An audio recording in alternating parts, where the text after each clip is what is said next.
रस्ताच नाहीये. मी पुलावून वर चढून पलीकडे तुम्ही वर गेलो. चढून पलीकडे गेला. काय असतं मंत्री आलाय का नाही याच्यापेक्षा हं. आपले भाऊ बंद आहेत. होय याच्यात आपल्याला मराठा, होय. याच्यात धनगर, हं, हं. याच्यात माळी, हं. याच्यात कोळी, सुतार, लोहार हे बघून नाही चालणार ना. हं, हं, हं. इथं आपलं रक्त एक आहे, शेतकरी बाप आपला एक आहे. इथं आलेलं संकट हं.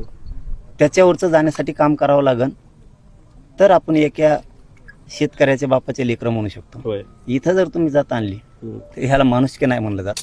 प्रत्येकाला आता माणुसकी, आता ती मायमाऊली होय. धनगर बांधवाच्या सुद्धा होय. ओक्साबोक्षी रडत होती.